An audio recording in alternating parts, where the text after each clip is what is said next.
আসসালামু আলাইকুম ভিউয়ার্স, আমি ডাক্তার এস এম মেহেদী হাসান প্রধান। আজকে আমি একটু ডায়াবেটিস নিয়ে বিস্তারিতভাবে বলার চেষ্টা করি। ডায়াবেটিস আসলে কি?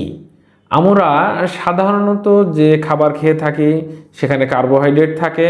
কার্বোহাইড্রেট আমাদের শরীরের জন্য অনেক দরকারি, কারণ এখান থেকে খুব সহজেই গ্লুকোজ তৈরি হয় এবং এই গ্লুকোজ কোষে ঢুকে আমাদেরকে এনার্জি সাপ্লাই দেয়। এখন যখন একজনের ডায়াবেটিস হয়ে যায় তখন আসলে কি ঘটনাটা ঘটে এই বিষয়টা জানা দরকার। গ্লুকোজ আমাদের কোষে যাওয়ার জন্য ইনসুলিন হরমোন দরকার। এখন এই ডায়াবেটিক পেশেন্টদের এক হয় ইনসুলিন তৈরি হয় না, অথবা তৈরি হলেও কাজ কম করে। এই দুই ক্ষেত্রে দেখা যায় গ্লুকোজ আমাদের কোষের ভিতর ঢুকতে পারছে না, এনার্জি দিতে পারছে না এবং শরীর উইক হয়ে যাচ্ছে, রক্তে গ্লুকোজের মাত্রা অনেক বেড়ে যাচ্ছে। তখন আমাদের সুগার লেভেল বেড়ে যাচ্ছে এবং এটাকেই আমরা ডায়াবেটিস বলে থাকি। ডায়াবেটিস সাধারণত তিন প্রকার: টাইপ 1, টাইপ 2 আর গর্ভাবস্থায়। টাইপ 1 হচ্ছে ইনসুলিন তৈরি হয় না, যাদের তারা টাইপ 1 ক্যাটাগরিতে পড়বে।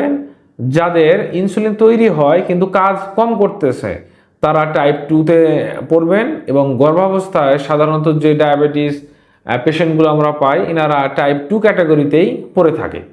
এখন এই ডায়াবেটিসের যে মূল কারণ কি কারণে হচ্ছে তার স্পেসিফিকভাবে বলতে গেলে যারা সিডেন্টারি লাইফস্টাইল চলাচল করে, যেমন হচ্ছে অনেক ওবেস মানুষ, যারা অনেক মোটা এবং স্থূল, তারপর হচ্ছে শারীরিক পরিশ্রমে যাদের অনীহা অনেক বেশি, যাদের রাত জাগার প্রবণতা অনেক বেশি, মানসিক দুশ্চিন্তা করেন, এবং এছাড়াও পারিবারিক কারণেও অর্থাৎ জেনেটিক্যাল ফ্যাক্টরও ডায়াবেটিসের জন্য দায়ী।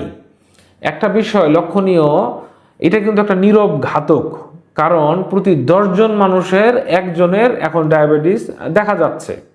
এই রোগটাকে কোনোভাবেই অবহেলা করা যাবে না, কারণ ডায়াবেটিস হলো মাদার অব অল ডিজিজ। এইখান থেকে অন্যান্য অনেক রোগ হতে পারে। আর প্রাথমিক অবস্থাতে যদি আপনার এই রোগটা ধরা পড়ে তাহলে আপনি সারা জীবন সঠিক নিয়মকানুন মেনে সুস্থ এবং ভালো থাকতে পারবেন।